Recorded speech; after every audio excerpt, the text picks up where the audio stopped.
The evening sun sagged low across the Texas horizon like a molten coin slowly sinking into the earth's furnace. Wind rolled across the endless stretch of scrub, stirring loose dust into ghost-like spirals that danced their way toward the distant mountains. Hank McCall stood on his porch with the stillness of a statue carved by frontier hardships. His beard, sun-bleached at the tips, rustled with the faint breeze as he dragged a thumb across the frayed grain of the wooden rail. He had lived alone on these plains for so long that silence had become a companion one that rarely surprised him anymore. Until today. For 3 long months he had waited for a stagecoach carrying the woman chosen through letters sealed with careful handwriting and stamped with towns he'd never visit. She had described herself as modest, quiet, eager to start a new life far from the bitter cold of her birth state. Hank imagined a shy girl, bonnet tied tight, eyes lowered, hands trembling with uncertainty.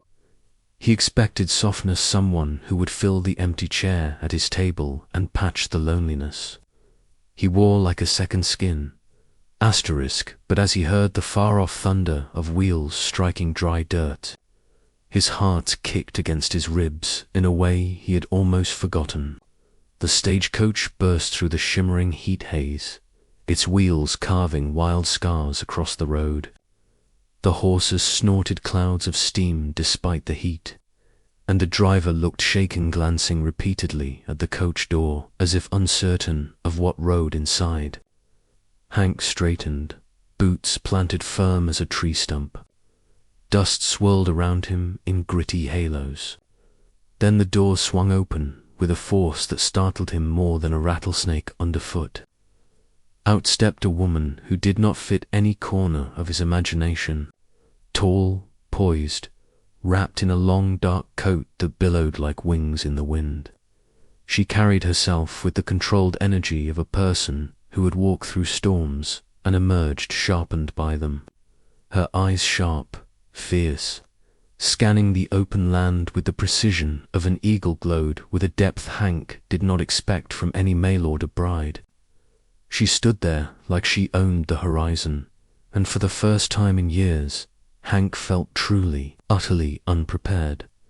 The town around the stage stop fell into a stunned hush. The blacksmith froze mid-hammer.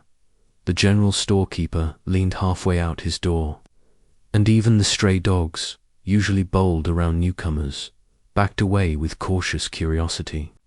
Women whispered from behind windows, and old men leaned forward on rocking chairs, as if watching the beginning of a legend unfold. When the woman stepped onto the boardwalk, her boots struck the wood with a confidence that echoed across the dusty street like a drum announcing its commander. The sun glinted off the faint silver threads woven into her dark hair, hinting at years of experience rather than age.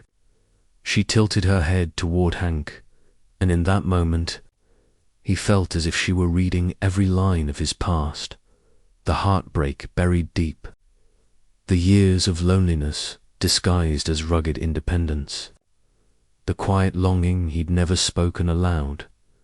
Mr. McCall, she asked. Her voice wasn't timid or shy. It was warm, steady, and layered with commander tone shaped by deserts crossed, borders skirted, and dangers survived. Hank swallowed hard before nodding. She extended a hand strong, steady, calloused like someone who'd swung a whip, handled weapons, or wrestled her way through life. Not the delicate fingers of the woman he expected, and when their palms met, a spark of something dangerous and promising traveled through him. She introduced herself simply as Eleanor Kane, a name that seemed to vibrate in the air, carrying weight that no letter could have conveyed. That evening, they walked together to Hank's ranch. She moved through the landscape like someone returning to old ground. She asked questions, not timid, but curious, not small, but thoughtful. Her eyes missed nothing, not the path of the wind through the grass, not the hidden movement of animals in the brush, not the cracks in his cabin walls. Hank found himself uncharacteristically nervous, talking more than usual, wanting to meet the level of her gaze, yet unable to forget the feeling that he was the one being chosen, not the other way around. And though she said little about her past, there was something in the way she scanned the tree line, as if expecting the past to follow her. Asterisk, asterisk. The days that followed shifted the rhythm of the ranch in ways that left Hank both humbled and astonished. Eleanor rose before dawn sometimes, before him, moving with quiet skill through the cabin, her footsteps soft but determined. She cooked with unexpected calm, chopping, stirring, seasoning as if she had cooked in camps, saloons, and wilderness fires alike. She didn't complain about the dust, the chores, or the harsh Texas sun. She faced everything with a strange mixture of grace and grit. Asterisk, but it was her work outdoors that truly left Hank speechless. He watched her halter a nervous mare with gentle persistence, her voice low and soothing, her movements practiced and sure. She surveyed fences with a critical eye, tightening wire and driving new posts without asking for assistance. She could ride with the confidence of a seasoned cowboy, leaning into turns, reading the terrain, guiding the horse like it was an extension of her soul. Hank noticed everything: the quiet endurance in her shoulders, the scars faintly visible when she rolled up her sleeves, the way she occasionally scanned the horizon as if searching for distant shadows that only she could recognize. Asterisk, at night, when the wind carried the scent of sage and coyotes howled across the fields. Eleanor spoke in soft but vivid detail about the places she'd traveled. She talked of mountain towns where sheriffs feared the outlaws more than they fought them, of cold nights spent tracking a hidden enemy, of border settlements where she learned to shoot by necessity rather than hobby. She never bragged, never glorified, never sought pity. She spoke like a person who had lived through storms of every kind weather. Violence, Betrayerland had stitched herself back together each time. Hank listened with breath held, realizing that the life he had dreamt a predictable, quiet existence had already evaporated into the vast frontier wind. Eleanor was no simple bride. She was a frontier force, something wild, honest, and larger than any promise exchanged through ink. Asterisk, asterisk, asterisk. Winter arrived like a silent judge, laying a heavy white blanket across the plains and frosting the ranch in stillness. Despite the cold, Eleanor moved through the snow like a creature born of it, unbothered by the bite of the wind. Her presence insulated the cabin with a warmth that came from more than firewood.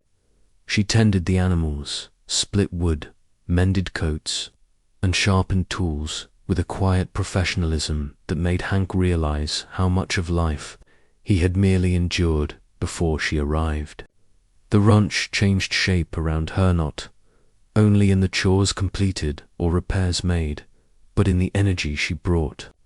Hank found himself laughing again, speaking more, listening more deeply. He started noticing the color of the sunrise, the gentle shift of seasons, the music in her steps as she worked. Asterisk, one evening, as snow drifted softly past the cabin window, Hank watched her prepare the horses for a supply trip. She worked with calm focus, her breath clouding the air, her hands steady despite the freezing wind. And that was when Hank finally understood what had been growing inside him since the day she stepped off that stagecoach.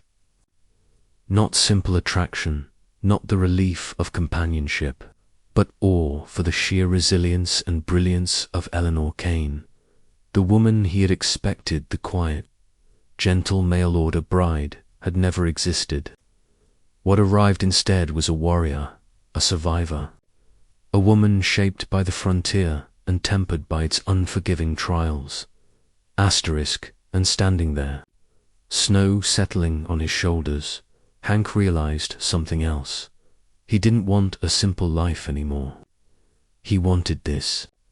The fire she brought, the storm she carried, the challenge, the unpredictability, the fierce beauty of living beside someone who refused to be ordinary. He had expected simplicity, but Eleanor had shattered that expectation and replaced it with something infinitely larger. And as he watched her ride through the snow that night, lantern swinging from her saddle, he knew he would spend the rest of his days trying to deserve the extraordinary woman who had arrived and left him utterly, beautifully speechless.